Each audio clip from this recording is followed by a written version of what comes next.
मीराबाई के उतरते ही सब लोग नजर उतारने लगे। सुंदर तो इतनी थी मीराबाई कि उनका रूप देख करके, चरित्र आता है मीराबाई के प्रसंग में कि एक मन चले व्यक्ति को बाईसा कहीं नृत्य करते हुए दिख गई थी, और उसने दूर से जब मीराबाई को देखा तो उसने मन बना लिया कि चाहे मेरे प्राण चले जाएं पर एक बार इनका स्पर्श तो करूंगा मैं, इतनी सुंदर है। और स्पर्श करने की भावना से उसने संत का रूप धारण कर लिया, क्योंकि वो संतों को तो पदरामनी करती थी, आरती करती थी, उनके पास बैठ करके सत्संग करती थी। संत का रूप धारण करके चला गया। मीराबाई ने उसका स्वागत किया, आरती की, तिलक किया, चरण में पुष्प रखे और कहा कुछ दो शब्द सुनाइए ना। तो वो बोला कि मैं अभी असंतुष्ट हूं, पहले मुझे संतुष्ट करो। बाई साहब बोली कैसे संतुष्ट होंगे आप? बोले आपका जो रूप रस है इसका मुझे आस्वादन करना है। बाई साहब समझ गए ये कोई मनचला व्यक्ति है, लेकिन संत का रूप धारण करके आया। बाई साहब बोली आपने कह दिया और मैं पूरा ना करूं, ऐसा हो सकता है? चलिए। और कहां लेके गई? जहां पर संतों की जमात बैठी थी, वहां संतों की जमात के बीच में आसन लगाया और आसन लगा करके बोली अब मैं यहां बैठ जाती हूं, आप मेरे सामने बैठ जाओ, ये सब संत दर्शन करेंगे, आपके मन में जो भावना हो आप पूरी कर लो। जब बाईसा ने ऐसी भावना कही, पता नहीं क्या हुआ, उसका हृदय अंदर से मानो जैसे निचुड़ने लगा, उसकी आत्मा जैसे मानो रोने लगी और वो व्याकुल हो गया, पीड़ित हो गया, रुदन करने लगा, चरण पकड़ लिए मीराबाई के। मुझे क्षमा कर दो, मुझसे अपराध हो गया, मैं आपको ऐसी दृष्टि से कैसे देख सकता हूं? सुंदरता आज भी है लोगों में, पर हमारी सुंदरता सामने वाले के चित्त में किस भावना को जन्म देता है, इससे पता चलता है कि हमारा चित्त कैसा है। बाईसा की सुंदरता ऐसी है कि वो जहां जाती हैं उनको देख करके वो सुंदर इतनी है कि उनको देख करके किसी के चित्त में कुछ भी भाव प्रकट हो, पर किसी के चित्त में अगर काम होता भी है ना तो बाईसा को देख करके काम नष्ट और हो जाता है। ऐसी हमारी किशोरी जी हैं। किशोरी जी की सुंदरता का कितना गुण गाते हैं हम लोग, लेकिन किशोरी जी की सुंदरता आपके और मेरे जैसी नहीं है। हमारी आपकी सुंदरता किसी के चित्त में दुर्भाव प्रकट कर सकती है, पर किशोरी जी की सुंदरता किसी का चित्त दूषित है तो किशोरी जी को देख ले तो शुद्ध और हो जाएगा। हमें कभी कभी ऐसा लगता है कि कंस राक्षसी क्यों बना रहा ब्रज में रहते रहते, क्योंकि उसने कभी किशोरी जी के दर्शन नहीं किए। अगर वो किशोरी जी की शरण में चला गया होता तो कंस तो कब का शुद्ध हो चुका होता, कब का पवित्र हो चुका होता। किशोरी जी का मुखमंडल ऐसा है।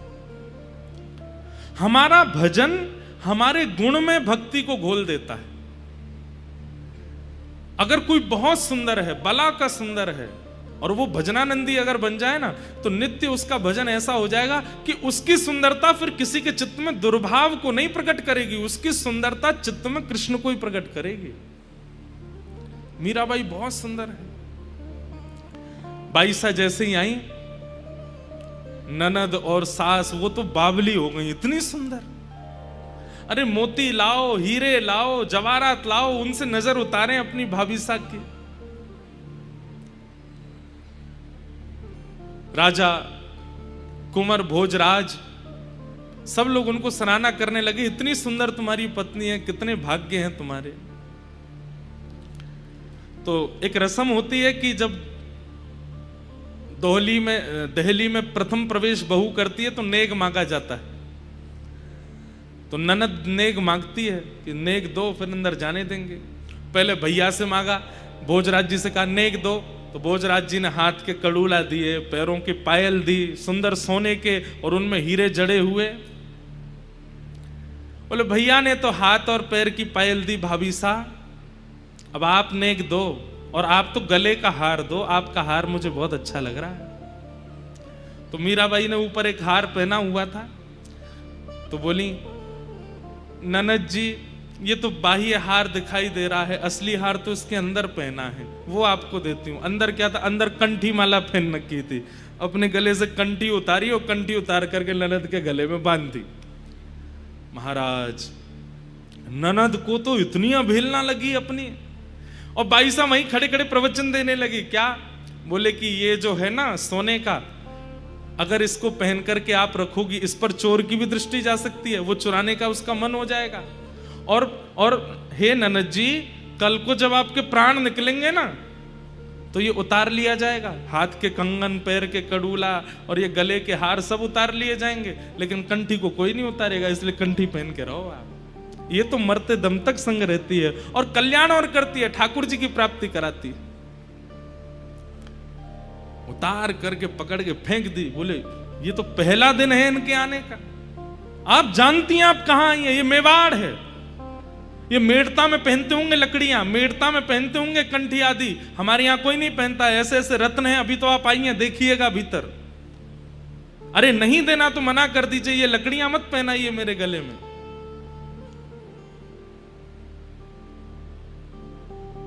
भाई साहब तो प्रसन्न मुद्रा में कुछ नहीं बोले, भीतर चली गई। जैसे ही भीतर पहुंची, अपने कक्ष में जाकर के गिरधर लाल जी को विराजमान किया, तुरंत उनकी सेवा में लग गई। तुरंत रसोई घर में जाके सामग्री सिद्ध करने लगी। लाला भूख लगी होगी ना, इतने लंबे चल के आए हो, मैं बना देती हूं अभी। भोग प्रसाद सिद्ध करने, इतने में ननद फिर आ गई पांव पटकती हुई। भाभी सा, हमारे घर में आते ही सबसे पहले देवी पूजन किया जाता है, चलो। मैं अभी गिरधर की सेवा में व्यस्त हूं, मैं नहीं जा पाऊंगी, आप लोग कर लीजिए। अब तो ननद कान पकड़ करके चीखने लगी, राम राम राम राम, ये कैसी भाभी आई हैं हमारे घर? घर आते ही देवी पूजन को नहीं जा रही, हमारी कुल देवी को पूजने नहीं जा रही, मना कर रही हैं। मां से जाके कहा, बोले कि मां, भाभी तो स्पष्ट मना करती है, मैं नहीं आऊंगी, मैं गिरधर की सेवा में हूं। बोले कौन गिरधर? कुंवर भोज राजा गए, बोले वो उनके ठाकुर जी हैं, वो उनकी सेवा करेंगे। बंधुओं देखिए, परिवार चाहे जैसा मिले, ये कोई नहीं जानता कि कन्या को कैसा परिवार मिलेगा, लेकिन परिवार में एक व्यक्ति अगर आपके पक्ष का मिल जाए ना, तो आप वहां निर्वहन कर सकते हो। सब अनुकूल नहीं मिलते। मीराबाई को राजा भोज जो मिले हैं पति रूप में, वो बड़े सामर्थ्य देते हैं मीराबाई को, कभी रोकते नहीं। पीछे बात बिगड़ रही होती है तो वही संभाल लेते हैं, अपनी मां को जाके, बहन को, अरे ऐसे नहीं करो, वो उसके ठाकुर जी हैं, उसने मुझे, हमसे तो बताया नहीं कि कोई सेवा करेगी। बोले मुझे बताया था ना, सबको बताना आवश्यक है, मुझे बताया था, उसको सेवा करने दो। लेकिन सास तो सास, बेटा का ब्याह होते ही सास में सास पना आ जाता है पहले नहीं आता, बाद में आ जाता है। मना कर दिया था कि नहीं आ पाऊंगी, तो फिर भेजा। बोले तू जा और बोल कि मेरी आज्ञा है, देवी पूजा के लिए आना पड़ेगा अभी इसी वक्त। यहां भाई साहब अभी खीर परोस नहीं है ठाकुर जी को। ननद फिर से आई, बोले कि मां ने आज्ञा की है, आपको चलना पड़ेगा। मीराबाई बोली मैं नहीं आ पाऊंगी, अभी गिरधर को भोग लगाना, खीर बनी, अभी तो सब्जी सिद्ध करनी है, पूड़ी उतारनी है, और फिर लाला को ज्यादा गर्म नहीं पवाते, थोड़ा ठंडा करना पड़ेगा, फिर अपने हाथ से पवाना पड़ता है, स्वयं तोड़ के पानी पाते। फिर मना कर दिया। ननद चिल्लाने लगी, आपको पता है देवी पूजन करने से क्या होता है? बोले क्या होता है?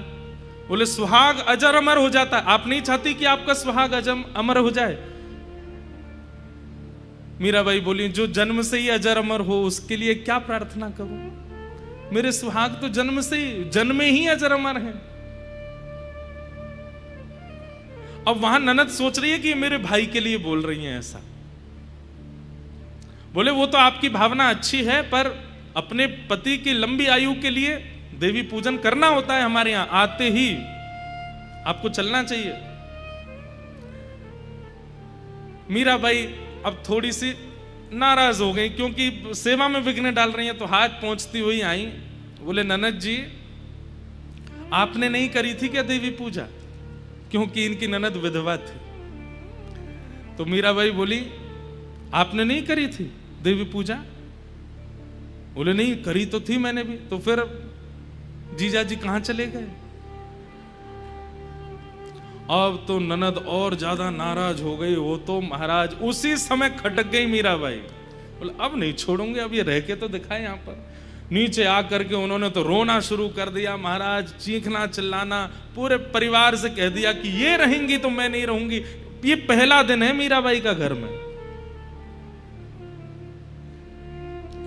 कुंवर भोज जाते हैं, मीराबाई को समझाते हैं, माँ की बात है आप मान लिया करो, ननद की बात है आप मान लिया करो। बोले मैं बात मानने से इनकार नहीं है, पर मेरा जो गिरधर लाल जी के समय है सेवा का, उस बीच में मैं नहीं कर सकती कुछ भी। मेरे लिए वो पाषाण नहीं है, वो मूर्ति नहीं है, वो मेरे साक्षात लाला है। उनकी सेवा करना मेरा कर्तव्य है।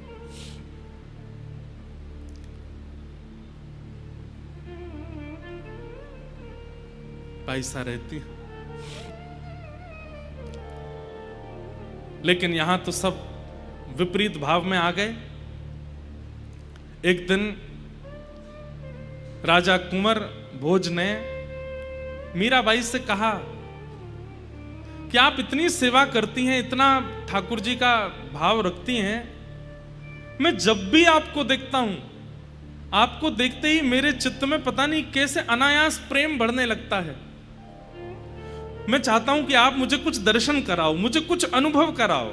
आपको अनुभव होते होंगे, मुझे भी अनुभव करा दीजिए। तो मीराबाई बोली मैं आपको कुछ दिखाती हूं। आज तक नहीं दिखाया, आज दिखाती हूं। बोले क्या? तो मीराबाई एक संदूक लेकर के आई और वो संदूक खोल करके जैसे ही उसमें से रत्न प्रकट किए। प्राचीन राजाओं को रत्नों की भी पहचान होती थी, ये कैसा हीरा है, ये कैसे नग है, ये कैसा सोना है।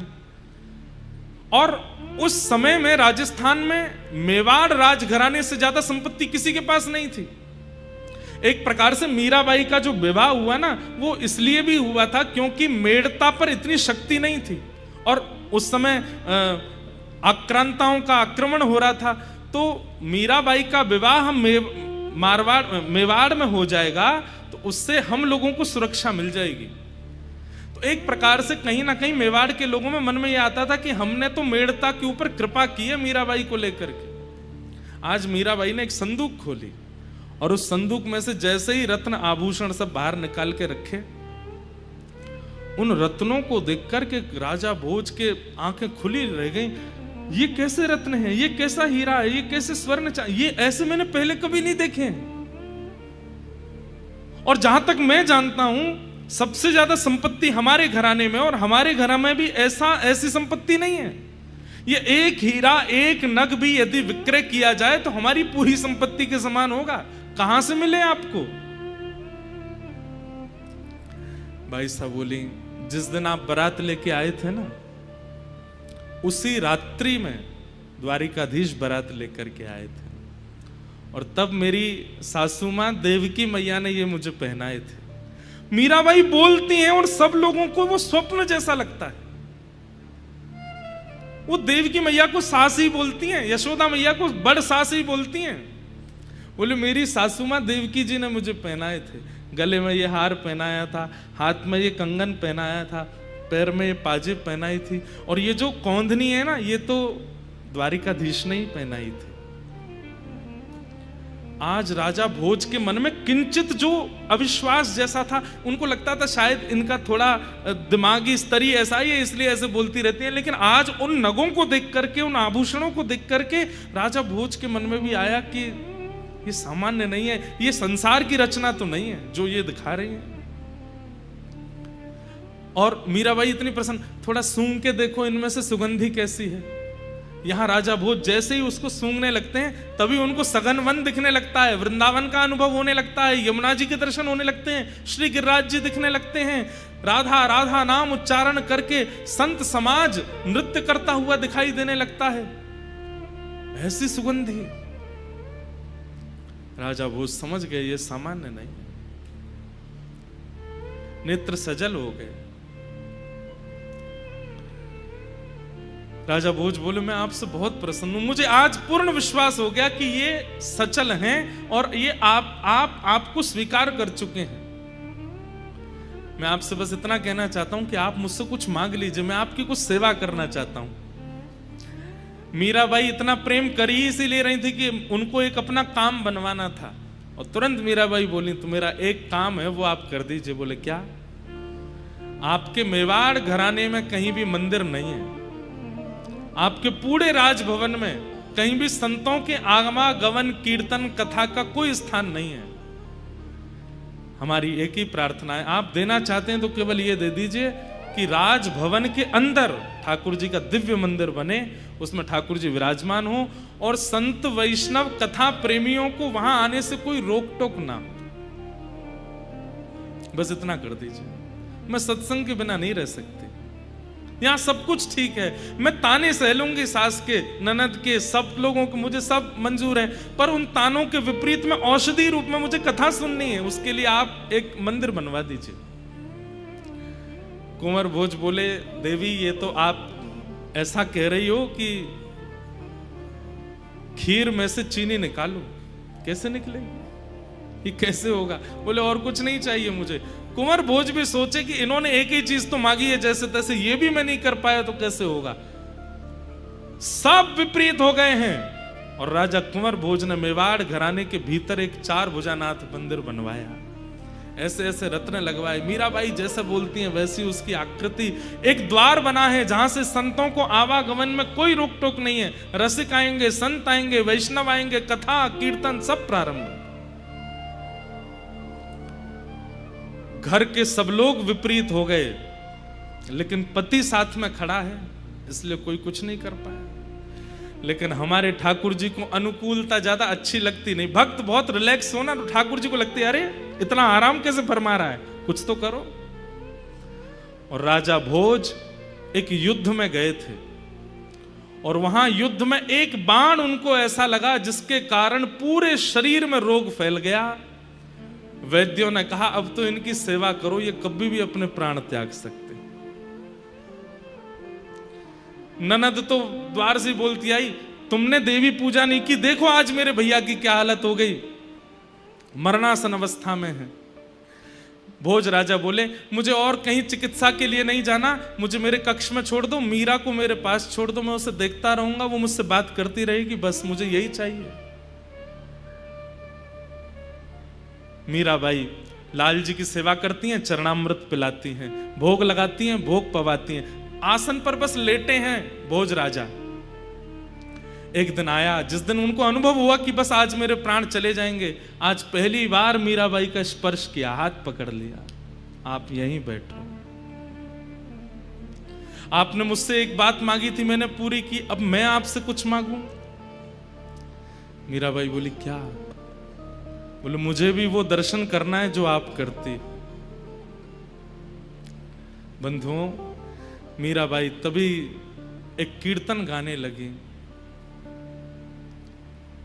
और उस कीर्तन को गाते गाते गाते गाते राजा भोज मीराबाई की गोद में ही सर रख करके लेटे हैं और बाई साहब के मुख की ओर देख रहे हैं। और उस कीर्तन को गाते गाते गाते गाते तभी राजा भोज ने एक बार अपनी पलक झपकी और जैसे ही खोल करके देखा तो श्री मीराबाई के रूप में ही प्यारे गिरधर लाल प्रकट हो गए और राजा भोज को दर्शन होने लगा। राजा भोज बोले आंख खोलती मीरा है पर देखते गिरधर हैं, मुख खोलती मीरा है पर बोलते गिरधर हैं, चलती मीरा है पर हृदय में गिरधर हैं। ये मीरा तो बाहर की काया है पर इसके चित्त में जो आत्मरूप धारण करके बैठा है वो तो साक्षात गिरधर है। आज मीराबाई के रूप में ही प्यारे गिरधर लाल जी का दर्शन हो गया, नेत्र सजल हो गए राजा भोज के। और कहा अब एक चीज और दे दीजिए। बोले क्या? अपने चरण स्पर्श करा दीजिए। मीराबाई बोली ये आज्ञा तो मैं नहीं दे सकती। बोले नहीं, बस और कुछ नहीं चाहिए, बस अपने चरण स्पर्श करा दीजिए एक बार। मीराबाई बार बार मना करती रही पर राजा भोज जिद पर अड़ गए, मैं तब तक प्राण नहीं त्यागूंगा, मुझे प्राण त्यागने हैं, अब मेरा अंतिम समय है। आज मीराबाई भी रो रही हैं।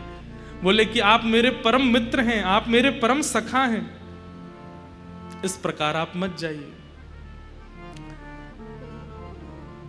बोले बस अपना चरण स्पर्श करा दीजिए। बाईसा तो मना करती नहीं, पर राजा भोज ने जैसे ही बाईसा के चरण स्पर्श किए और स्पर्श करके माथे से अपना हाथ लगाया, उसी क्षण राजा भोज उनके प्राण निकल गए। हाहाकार मच गया मेवाड़ में। हमारे युवराज चले गए, दौड़ करके जाके देखा तो एक और बात थी। आज वैसे तो मीराबाई कभी श्रृंगार करती नहीं थी, जोगन भेष में रहती थी। आज उन्होंने पता नहीं ठाकुर जी का कोई उत्सव करने के लिए 16 श्रृंगार और कर रखे हैं। सर से नख तक पूरे श्रृंगार में है आज मीराबाई, और उनकी गोद में राजा भोज मरणासन है, मृत्यु सैया पर है, मर चुके हैं। और इस दृश्य को देख करके तो और आग बबूला हो गए घर के लोग।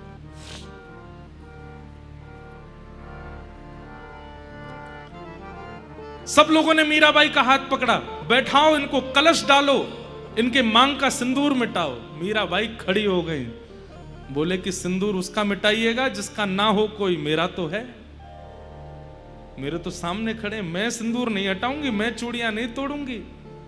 सोचिए बंधुओं वो कैसा मंजर रहा होगा। सारी नारियां चारों तरफ से घेर करके मीराबाई को ताने दे रही हैं, और मीराबाई हिल नहीं रही है वहां से। ननद आगे कहती, मेरे भाई को खा गई आप, मेरे भाई के प्राण ले लिया आपने, हमारे पूरे मेवाड़ को अनाथ कर दिया आपने, और आज जो रस्में हैं जो वो तो आज तक करी नहीं, और आज जो एक बिना पति के पत्नी का जो धर्म होता है वो भी नहीं निभा रही हो आप। मतलब मृत्यु के बाद भी मेरे भैया को चैन से नहीं रहने दोगी। मीराबाई कहती हैं, ये पूरी दुनिया नहीं जानती है, लेकिन आपके भैया जानते थे कि मेरा विवाह उनसे केवल मेवाड़ में आने के लिए हुआ था, कि वे चाहते थे कि मैं मेवाड़ आऊं, मेरे गिरधर मेवाड़ आवे। वास्तव में मेरा विवाह हो चुका है। क्या पागलपना करती रहती हो, किससे विवाह हुआ है तुम्हारा?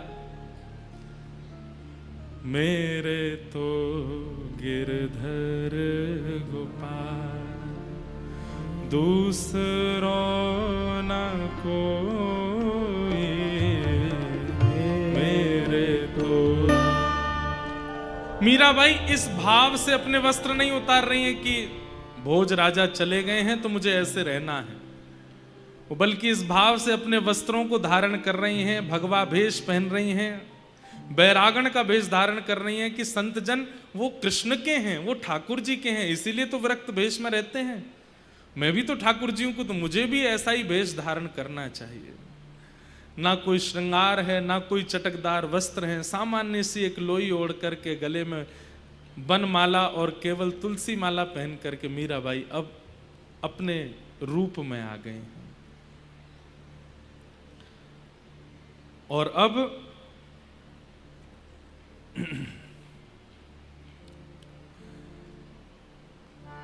मेवाड़ का राजा बना दिया गया है कुंवर भोजराज के छोटे भाई को, जिसे सब राणा कह करके बुलाते हैं।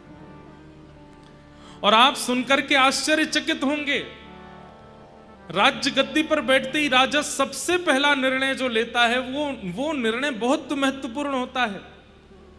और यहां राणा ने सबसे पहले राज्य गद्दी पर बैठते ही निर्णय लिया है, मीराबाई की मृत्यु, मेरे भाई को मारने वाली, मेरे पूरे परिवार का नाश करने वाली मीरा को मैं जीवित नहीं देख सकता।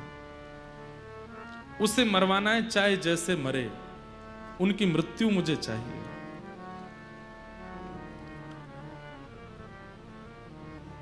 नियम बना लिया और सबसे पहले अपने सेवकों को आज्ञा की, हमारे यहां एक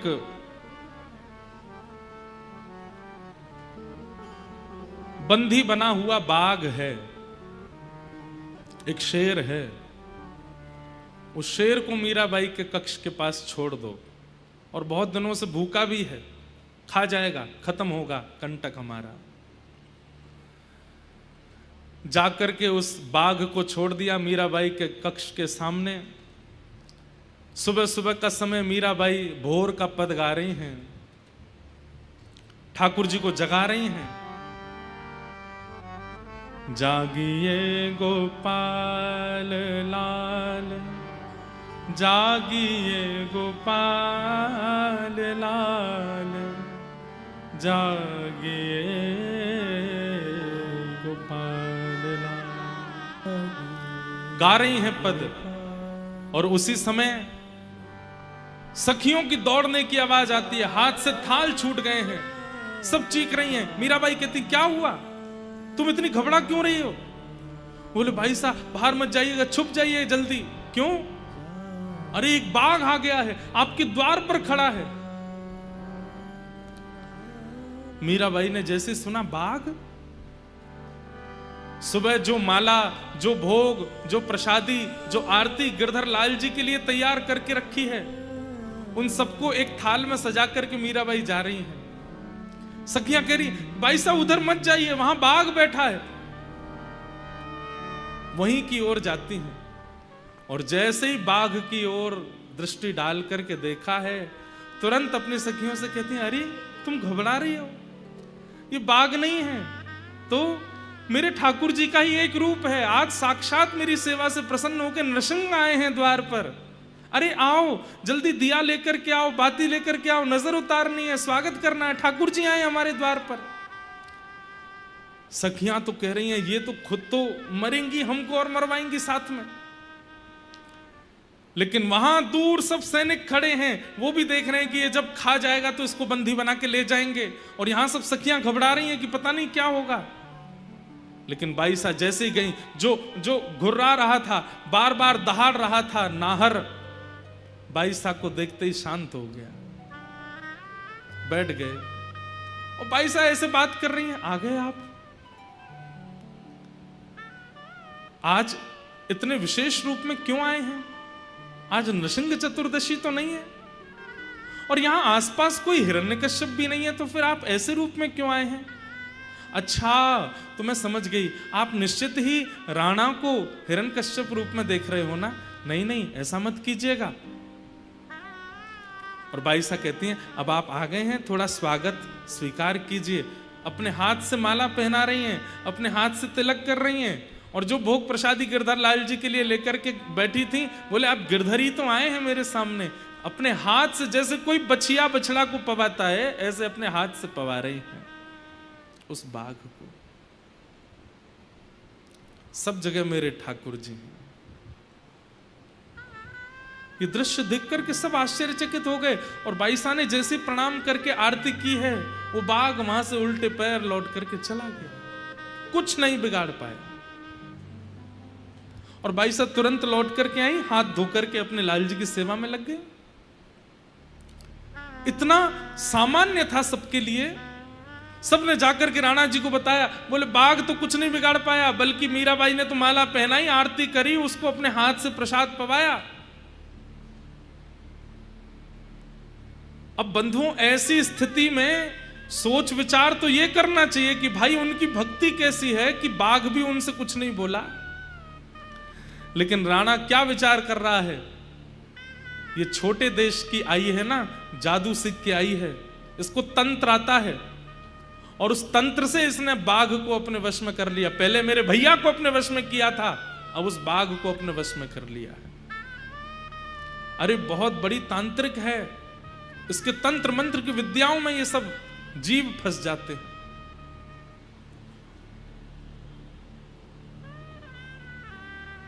तंत्र मंत्र जीवों पर काम करेगा, पर ऐसे बड़े तांत्रिकों को नष्ट करने के लिए मेरे पास दूसरा उपाय भी है।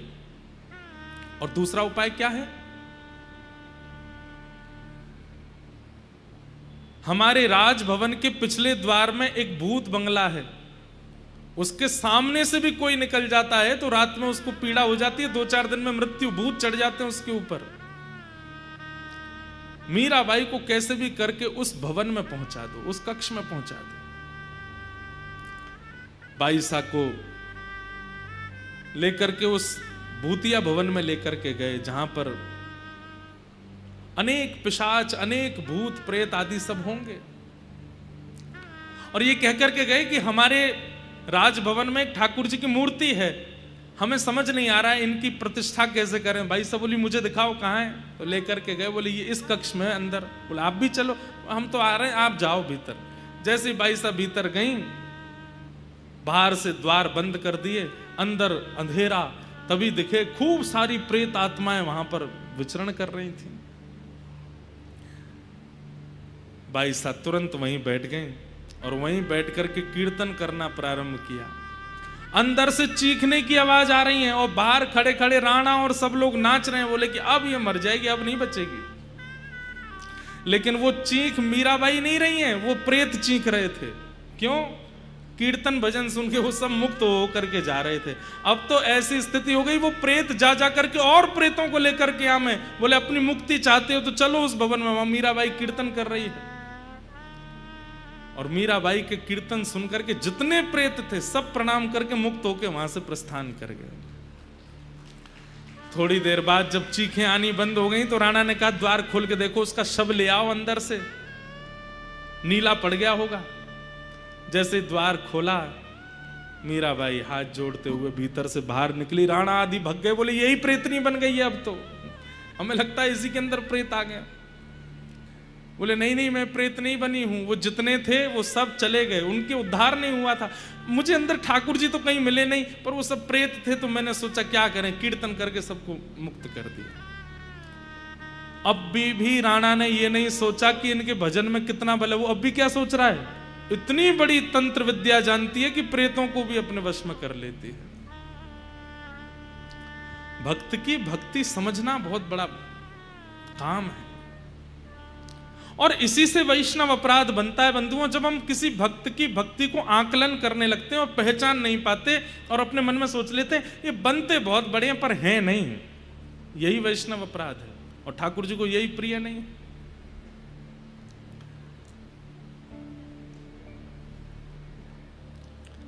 लेकिन बाई साहब तो अपनी ठाकुर जी की सेवा में रहती हैं, अपने गिरधर की सेवा में रहती हैं। राणा ने तीसरा प्रयास किया। क्या?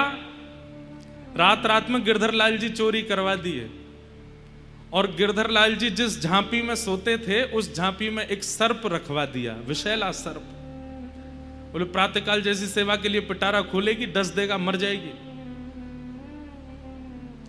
गिरधर लाल जी तो अंतर ध्यान करवा दिए, चोरों से चोरी करवा दिए। मीराबाई सो रही थी, झांपी जी में सर्प ला करके बैठा दिया। प्रातःकाल होते ही बाई साहब जैसे ही गई और जैसे ही जाकर के सेवा में प्रस्तुत हुई, जैसे ही झांपी खोली है सब दूर झरोकों से खोल करके देख रहे थे। बोले जैसे सर्प डसेगा तो हम बता देंगे। सब झरोकों पर खड़े हैं, रात में सोए नहीं कोई भी, कि मीरा सुबह जल्दी उठ करके सेवा करती है। जैसे ही बाई साहब ने झांपी खोली, झांपी खोल करके वस्त्र हटाया, झरोकों से सब देख रहे थे। सर्प अंतर्ध्यान, गिरधर लाल जी प्रकट हो गए वहां पर, गिरधर लाल जी बैठे। ये देख करके अब पता एक और चीज हो रही थी, जो जो राणा क्रम करता जा रहा है हर क्रम में लोग भक्त होते जा रहे हैं। मीराबाई के एक प्रकार से अनुगत्य में आते जा रहे हैं।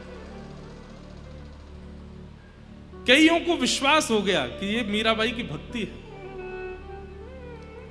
बंधुओं, ये सुनने में बहुत सरल सहज भावनाएं हैं, पर कभी अनुभव करके देखिए। एक अकेली लड़की जिसके ना मां है ना पिता है साथ में, एक पति थे वो भी चले गए और कोई साथ में नहीं है समर्थन देने वाला सेवा में, पर निडर अपनी भक्ति पर विश्वास, अपने गुरु पर विश्वास करके मीराबाई जैसे दांतों के बीच में जीव ऐसे रह रही हैं मेवाड़ में। कई बालक आते हैं, कईयों के पत्र आते हैं मेरे पास में। एक बालक आज सुबह मिलने का क्रम था तो एक बालक आया, रोने लगा। बोले महाराज जी मेरे परिवार वाले 3 दिन से मुझसे बात नहीं कर रहे। मैंने कहा क्यों? बोले मैं कथा में आता हूं इसलिए। मुझे कभी कभी बहुत कष्ट लगता है, आपके बच्चे कहीं किसी बार में तो नहीं जा रहे ना, आपके बच्चे कहीं कुछ गलत खाने पीने तो नहीं जा रहे ना, कथा सुनने जा रहे हैं, सत्संग सुनने जा रहे हैं, अपने आप को सुधार रहे हैं, अपना आचरण सुधार रहे हैं, अपना भोजन सुधार रहे हैं। माता पिता को इससे पीड़ा कैसे हो सकती है? और एक बात बताऊं, माता पिता की पीड़ा मुझे पता है। उनको ये लगता है कि ये ज्यादा सुधर गया तो इसके लायक कैसे मिलेगा दूसरा साथी, क्योंकि संसार में सब सुधरे हुए नहीं है। चिंता क्यों करते हो आप? ठाकुर जी है ना, ठाकुर जी ढूंढ के लाएंगे उसके लिए कोई।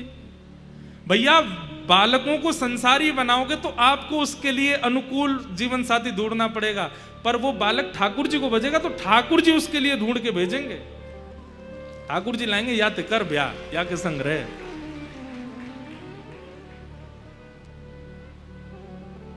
क्यों इतनी चिंता बन जाती है? ऐसे माता पिताओं अगर वो सुनते हैं तो हमारी प्रार्थना है, बालकों को मत रोका कीजिए। बहुत मुश्किल से भारत में फिर से भक्ति आ रही है। कोविड से पहले का भारत बहुत विचित्र था, पर ये कोविड के बाद में एक प्रकार से किशोरी जी ने बड़ी कृपा कर दी है कि अब बालकों में फिर से भक्ति आ रही है। अब आने वाली जनरेशन थोड़ी थोड़ी भक्ति में हो रही है, थोड़ा भजन करती है, वृंदावन की ओर रुझान, कथाओं की ओर रुझान उनका बढ़ रहा है। बहुत मुश्किल से भक्ति आई है। सूरदास जी एक पद में कहते हैं, संबत 2000 के पीछे ऐसो योग बढ़े, पूरब पश्चिम उत्तर दक्षिण चहुविधि काल फिरे। 2000 जिसमें हम लोग जी रहे हैं अभी, सूरदास जी ने अपने पद में लिखा है कि जब 2000 वर्ष प्रारंभ होगा, ऐसा योग बनेगा कि पूरब पश्चिम उत्तर दक्षिण चारों दिशा से काल आक्रमण करेगा। लेकिन उसी पद में सूरदास जी कहते हैं, भक्ति की बेल बढ़े। बीच में एक समय ऐसा आएगा 50 साल के लिए, 60 साल के लिए, कि भक्ति की बेल बढ़ेगी। उन 50 सालों में जो जो जन्म लेकर के किशोरी जी का नाम आश्रय ले लेंगे, बस वही मुक्त होंगे और कोई मुक्त नहीं होगा। हम उस काल में हैं अभी। मुझे वो पूरा पद मिलेगा तो मैं सुनाऊंगा। सूरदास जी भविष्य कथन कर रहे हैं, संबत 2000 के पीछे ऐसो जोग बने, पूरब पश्चिम उत्तर दक्षिण चहुविधि काल फिरे। और उसी बीच में जब काल अपना कलयुग अपने पैर पसार रहा होगा, तब बीच में भक्ति की बेल बढ़े।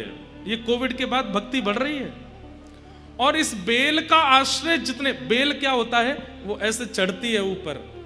उस बेल के आश्रय में जो वृक्ष आता है ना, वो वृक्ष अत्यंत आनंदित हो जाता है, क्योंकि उसका जो रूखापन है, वृक्ष की जो बीच की हिस्सा होता है वो सूखा होता है, वो इतना सुंदर नहीं होता, पर उसमें जब बेल चढ़ जाती है तो उसकी सुंदरता निखर आती है।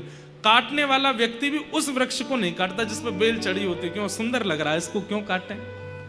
ऐसे ही बोले कि भाई जब काल फिर रहा होगा चारों ओर, सबको काटेगा, लेकिन जब भक्ति की बेल में लदे हुए किसी वृक्ष को देखेगा, उसकी सुंदरता देख के काल उसे छोड़ देगा, उस पर आक्रमण नहीं करेगा। भक्ति की बेल फैल रही है। जितने बालक, जितने युवा, जितने जन इस बेल के आश्रय में आ जाएंगे, कलयुग से बच जाएंगे। नहीं तो इस संसार में बचने का और कोई साधन नहीं। धीरे धीरे सब मीराबाई के होते चले गए।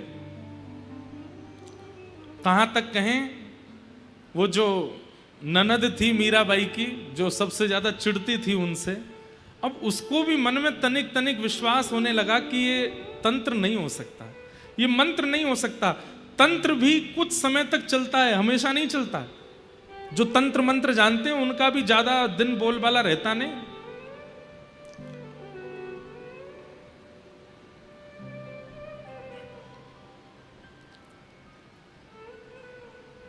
अंतिम प्रयास किया राणा ने। क्या प्रयास तो अनेक करने थे, पर इस प्रयास के बाद मीराबाई चली गई वहां से। और वो प्रयास क्या था? एक वैद्य को बुलाया और वैद्य से कहा, कोई ऐसा विष है जिसकी एक बूंद जीभ पर जाती व्यक्ति मर जाए? बोले महाराज है, लेकर के आओ। लेकर के विष आए, स्वर्ण के पात्र में रख करके, और अपने कुछ सैनिकों से कहा तिलक फोटा लगा करके तैयार होकर, जैसे मीरा के भक्त घूमते हैं वैसे ही बन करके जाओ, और उससे कहना जगन्नाथपुरी से जगन्नाथ भगवान का चरणामृत आया है, ले लो। कालकूट विष जिसकी सुगंधी भी अगर ले लें तो प्राण निकल जाएंगे, वो विष लेकर के मीराबाई के पास गए। और जैसे ही मीराबाई के पास पहुंचे, बाई साहब अपने ठाकुर जी की सेवा कर रही थी, किसी ने आके कहा, बोले जगन्नाथ भगवान का चरणामृत आया है, ले लीजिए। भाई साहब तुरंत उठ करके गई, बोले अरे चरणामृतरो नेम हमारो, ये तो नियम है मेरा कि चरणामृत और प्रसाद कहीं से भी आता है सबसे पहले मीराबाई लेती हैं, उसमें विलंब नहीं करती। और ये नियम भी है, किसी भी तीर्थ का, धाम का, कहीं का भी प्रसाद आवे, प्रसाद आते ही उसको स्वीकार करना, उसको तुरंत पाना चाहिए, तुरंत खोलो पालो। राणा ने एक वैद्य को बुलाया और वैद्य को बुला करके कहा, बंधुओं आप इस प्रसंग से क्या समझ रहे हैं? ठाकुर जी के भजन में और ठाकुर जी की सेवा के प्रति विश्वास में कितनी क्षमता है। अरे शेर सामने आया, मीराबाई ने आरती कर दी, माला पहना दी, सुनने में बहुत आसान लगा। हमारे आगे जो विदेशी वो होते हैं ना, क्या बोलते हैं उनको, डॉग्स, देसी आ जाएं तो हम इतना नहीं, विदेशी आ जाएं तो हम डर के मारे भाग जाते हैं। सामने शेर आ जाए और उसको माला पहना रहे हैं, इतना विश्वास तो भजन से ही प्रकट हो सकता है। यहां पर रात्रि में कमरे की लाइट पूरी बंद नहीं करते लोग, क्यों? डर लगता है कोई देख तो नहीं रहा होगा हमको, कोई झांक तो नहीं रहा होगा। एक बार कोई घर आया था हमारे, तो ऐसे ही मजाक किया मैंने, हमने कहा तुम कहाँ सोने जा रहे हो? रात में 12-1 बज गए, तो मैंने कि सुनो, सो जाना चुपचाप और कुछ मत करना। बोले क्यों, क्या बात है? मैंने कहा नहीं बस सो जाना और कुछ मत, और सुनो पहले ही वॉशरूम हो लेना। और डर गया, ऐसा क्या है? मैंने कहा बस सो जाना, बाकी तुम खिड़की की तरफ मत देखना। बोला मैं जा ही रहा हूं यहां से, मुझे नहीं रहना, इतना क्यों डरा रहे हो? हम तो इतने डरपोक लोग हैं। लेकिन भाई साहब भूत बंगले में जाकर के भूतों का उद्धार कर आई, कैसे? भजन का बल, विश्वास। भजन केवल दिन रात गाने मात्र से नहीं होता, भजनानंदी कितनों का कल्याण करता है, तब समझो कि वो भजन करता है, उसकी उपस्थिति कल्याण कर दे। राणा ने एक वैद्य से कहा, ऐसा कालकूट विष बनाओ कि जिसको पीते ही प्राण निकल जाएं। और वो विष ले जाकर के जगन्नाथ जी का चरणामृत बता करके मीराबाई को दे दिया। जैसे ही मीराबाई को वो विष दिया, सब लोग इधर देखो, यहां देखो, कथा सुनो,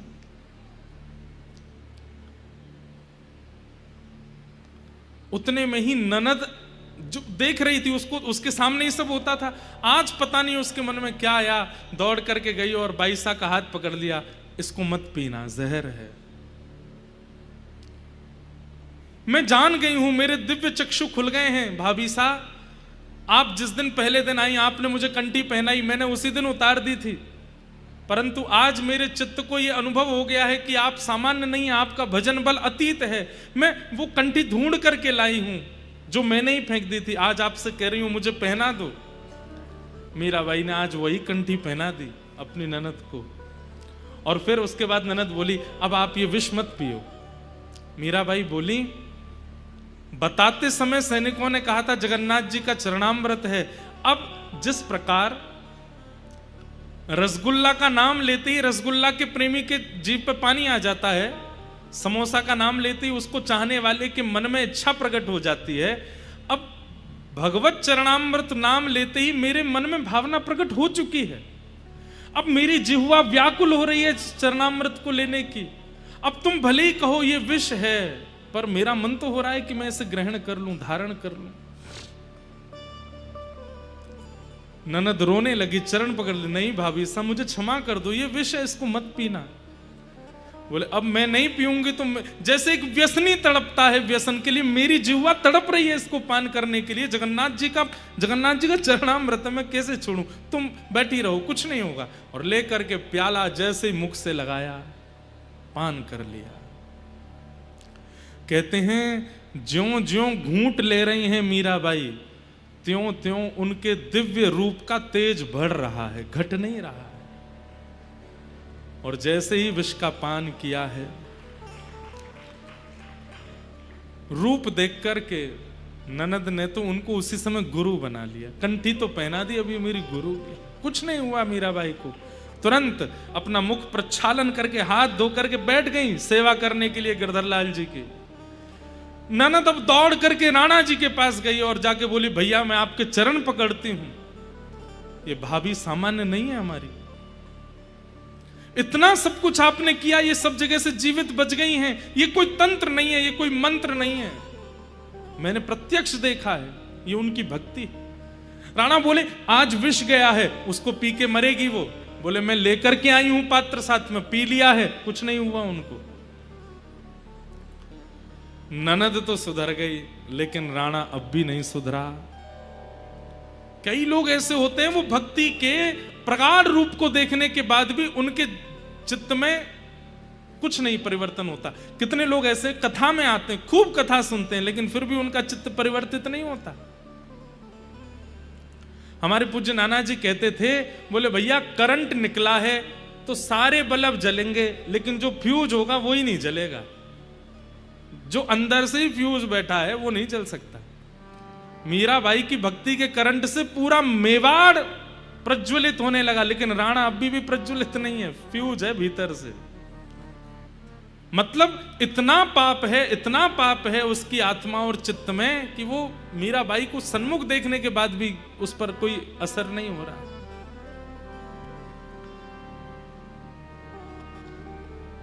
राणा ने तुरंत उस वैद्य को बुलाया और कहा, तुमने तो कहा था कि इसको सूंघने से मृत्यु हो जाएगी। वैद्य ने आके कहा, इसमें तो बहुत विष था, कहां गया सारा? बोले, सब पी गई मीरा, पचा गई। महाराज, मैं आपके आगे हाथ जोड़ करके कहता हूं, ये सामान्य नहीं है, ये वास्तविक कालकूट विष है। ऐसा विष पूरे ब्रह्मांड में नहीं है। ये महादेव के द्वारा पान किए गए विष से थोड़ा ही कम होगा। ऐसे कैसे कोई जीवित रह सकता है इसको पी के? तो राणा बोले, एक काम करते हैं, ये एक बूंद बचा है, इसको तुम चाट लो। अगर तुमको कुछ नहीं हुआ तो तुम्हें मान जाऊंगा कि ये विष नकली था, और तुम्हें कुछ हो गया तो मान जाएंगे कि असली था। वैद्य बोला, मतलब अगर चाट के मैं नहीं मरा तो आप मार दोगे, और चाट के मर गया तो मरना ही है, मतलब दोनों तरफ से मुझे मरना है। बोले, हाँ यही समझो। ये एक बूंद लेकर के अगर तुम नहीं मरे तो मान जाएंगे कि विष नकली था, तो तुम्हें हम मारेंगे, और इस विष का पान करते ही मर गए तो समझ जाएंगे कि असली है। निश्चित ही मीरा में ही कोई कमाल होगा। वैद्य समझ गया कि मेरी मृत्यु तो निश्चित है, बिना चाटे क्यों प्रस्तुत करता रहूं। अरे मीरा ने मुख लगाया है इस पात्र को, उनका उनका उनका प्रसाद बन चुका है ये, इसको पान करके मेरी मृत्यु हो जाए, कम से कम अधोगति तो नहीं होगी। और उस एक बूंद विष को जैसे ही वैद्य ने अपने जिह्वा पर धारण किया, पूरा शरीर कंपायमान होने लगा, नील पड़ गया, मुख से झाग निकल पड़े और वैद्य की मृत्यु हो गई। वैद्य तो मरा, और उस वैद्य के शव को उसके घर पहुंचाया। छोटे छोटे बच्चे थे उस वैद्य के। उन सब ने जैसे ही सुना कि मीरा के लिए विष बनाया था हमारे पिताजी ने, मीरा तो नहीं मरी लेकिन एक बूंद पी के हमारे पिताजी मर गए, वो सब बालक अपनी मां के साथ गए और मीराबाई के कक्ष के द्वार पर जाकर के रोने लगे। अपने पति को रख दिया सामने। मीराबाई सेवा में थी, तुरंत पूछी, ये रोने की आवाज क्यों आ रही है? दौड़ करके बाहर गई तो देखा तो एक पत्नी अपने पति को गोद में ली और छोटे छोटे बच्चे हाथ जोड़ करके रो रहे हैं, मीराबाई से प्रार्थना कर रहे हैं, हमारे पिताजी वापस भेज दो, हमारे घर में और कोई नहीं है। मीराबाई बोली, इनकी मृत्यु हुई कैसे? तब ननद ने आके पूरा सच्चाई बताई, आपके लिए विष बनाया था, आपको तो कुछ हुआ नहीं, उसकी एक बूंद भैया ने इसको पिला दी, जानने के लिए कि विष असली है कि नहीं, इनकी मृत्यु हो गई। मीराबाई गई अपने ठाकुर जी के सामने और अपने ठाकुर जी से जाके कहती हैं,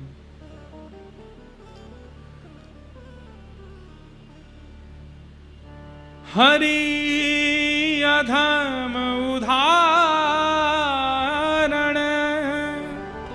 मारो हरि, हरि ही अधम उदाहरण।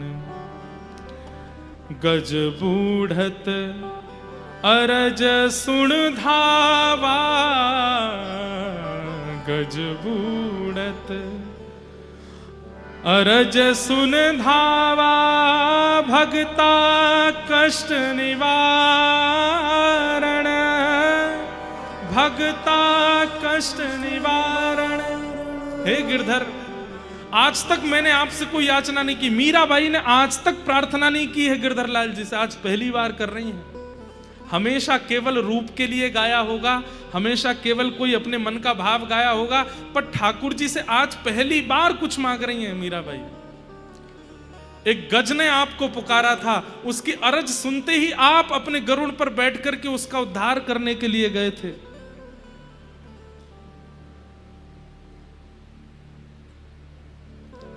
आप अधम उदाहरण हो। द्रुपद सुतानो चीर बढ़ाया, द्रुपद सुतानो चीर बढ़ाया। दुशासन मद मारण, दुशासन मद मारण। प्रहलाद परतज्ञा राखी, प्रहलाद परतज्ञा राखी। हिरणाकुशनक उद्र विदारण, हिरणाकुशनक निवारण। मां सुन हरि अमल दुख हारण, मां सुन हरि अमल दुख हारण। थेरख पत्नी कृपा पायो, थेरख पत्नी विप्र सुदामा विपति विदारण, विप्र सुदामा विपति विदारण। मीरा रे प्रभु अर्जी मारी, मीरा रे प्रभु अर्जी मारी।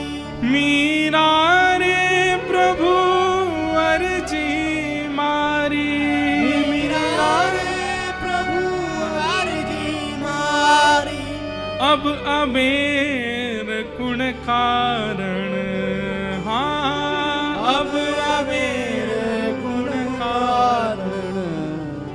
मारा हरि अधम उदाहरण, मारा हरि अधम उदाहरण। हे नाथ, आपको गज ने पुकारा, आप उसकी रक्षा के लिए पहुंच गए। द्रुपद सुता भरी सभा में निर्वस्त्र हो रही थी, आप वस्त्र को बढ़ाने पहुंच गए। अबला नारियों ने भौमासुर के यहां से आपको पुकारा, तो आपने भौमासुर का वध करके उन अबला नारियों को स्वीकार करके उनसे विवाह किया। आज ये मीरा आपको पुकार रही है, तो फिर इतनी देर क्यों कर रहे हैं? इस वैद्य का क्या दोष है? इन बालकों, ये बालक निर्दोष हैं, ये मां निर्दोष है, अपने पति के लिए रो रही है, अपने ये बच्चे अपने पिता के लिए रो रहे हैं। अब देर मत करो गिरधर, कृपा करो। और तुरंत मीराबाई के मन में पता नहीं क्या स्फूर्ति आई, ठाकुर जी का चरणामृत वहां रखा था, अपने गिरधर लाल जी का चरणामृत लेकर के गई और ले जा करके नील पड़ा है उस वैद्य का शरीर, मुख से झाग निकले हैं। मीराबाई ने अपने हाथ से उसका मुख खोल करके जैसे ही ठाकुर जी का चरणामृत पधराया है, चरणामृत धारण कराते ही सारा शरीर सामान्य होने लगा, नीलिमा दूर होने लगी और धीरे धीरे श्वास चलने लगी, धीरे धीरे नेत्र खुले और वो वैद्य जीवित हो गया, उठ करके बैठ गया। और उसी समय पूरा मेवाड़ जय जयकार करने लगा, भक्तिमती मीराबाई की जय हो, मीराबाई की जय जयकार होने लगी। पर मीराबाई ने इस घटना के बाद 3-4 दिन के लिए अपने आप को एकांत में बंद कर लिया, किसी से ना मिलती है, ना जुलती है, ना किसी को देखती हैं। एकांत में बैठी बैठी अपने गिरधर से कहती हैं, मुझ तक पीड़ा थी, मैं सह रही थी, पर अब मुझसे पीड़ा दूसरों को तक जा रही है, ये मुझसे सहन नहीं हो रहा। मैं केवल इसलिए निर्वहन कर रही थी इस परिवार का, क्योंकि मैंने वचन दिया था कुंवर भोज को कि आप चले जाएंगे, पर आपके बाद भी मैं रह करके अपने गिरधर लाल जी की सेवा करके यहाँ के लोगों को भक्त बनाऊंगी। केवल अपने वचन का निर्वहन कर रही थी मैं, पर मेरे कारण जब इतने लोगों को पीड़ा हो रही है तो मैं नहीं रह सकती। लेकिन मैं कैसे जाऊं? बंधुओं, भक्ति की स्थिति देखिए। मीराबाई अपनी इच्छा से जा भी नहीं रही हैं, कोई संत आज्ञा करेंगे तो ही मैं जाऊंगी।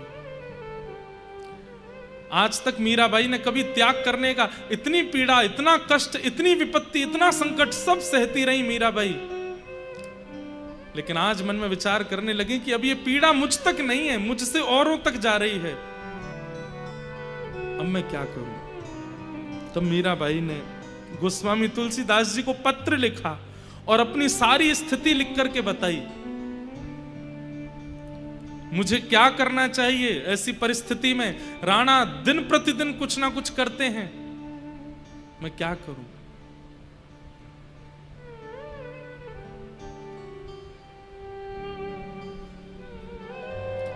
हरि को मैं छोड़ नहीं सकती, अपना वचन निर्वहन मुझे करना है, आप आज्ञा करें मैं क्या करूं? गोस्वामी तुलसीदास जी ने एक चौपाई लिख करके भेजी मीराबाई को और कहा कि जाके ही अनाराम वही देही तजिए ताहि कोटि वैरि सम यद्यपि परम सने।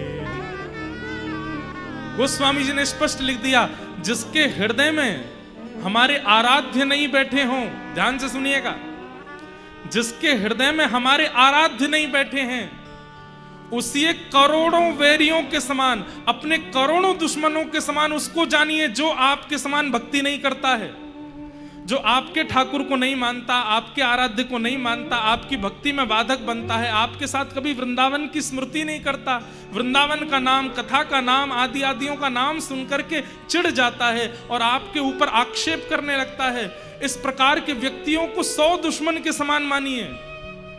जाके ही न राम वै देही तजिए ताहि कोटि वैरि सम, करोड़ों वैरियों के समान उसको तुरंत त्याग दो, चाहे वो कितना भी अपना क्यों ना हो, उसको छोड़ दो। प्रयास किए आपने, 2-3-4 बार प्रयास किए, उन प्रयासों से भी उसके हृदय में अगर भक्ति नहीं हो रही है, आपको तुरंत वहां से चले जाना चाहिए। गोस्वामी जी ने पद लिख करके भेज दिया। मीराबाई ने उसके बाद एक क्षण भी विचार नहीं किया, अपने गिरधर लाल जी को गोद में लिया, सब गिरधर लाल जी की सामग्री लेकर के, और मीराबाई ने मेवाड़ का त्याग कर दिया। कहते हैं बंधुओं,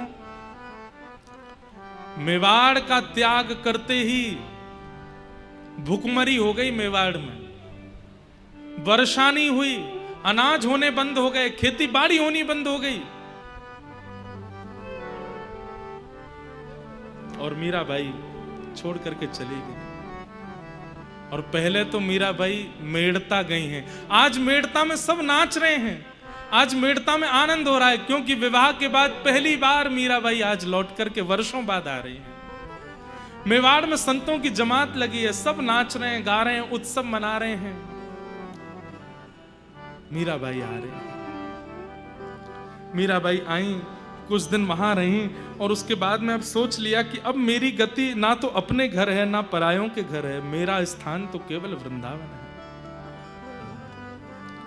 और भक्तिमती मीराबाई निकल पड़ी वृंदावन की ओर। इतनी आयु हो जाने के बाद मीराबाई पहली बार आज वृंदावन जा रही हैं। कहते हैं मीराबाई 5 कदम चलती हैं और वृंदावन पूछती हैं सखियों से कितना दूर रह गया, कहती हैं अभी तो इतना 100 कोष दूर है वृंदावन। वो सुनते ही बेहोश हो जाती हैं, बोले मुझे विश्वास नहीं हो रहा कि मैं वृंदावन जा रही हूँ, मैं अपनी ससुराल जा रही हूँ, अपने प्रियतम के पास जा रही हूँ। फिर होश में आती हैं, फिर नाचते गाते चलने लगती हैं, फिर पूछती हैं कितनी दूर वृंदावन, बोले बस अब तो इतनी दूर रह गया, फिर मूर्छित होकर गिर पड़ती हैं। मीराबाई वृंदावन पहुंच गए।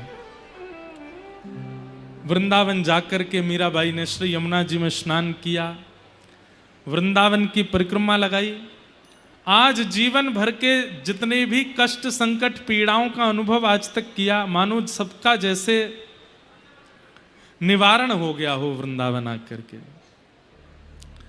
मीराबाई ने जाकर के श्री कुंज बिहारी लाल जी के दर्शन किए, बिहारी जी के सन्मुख बैठ कर के पद गाया, मोर मुकुट माथे तिलक विराजे, कुंडल अलंकारी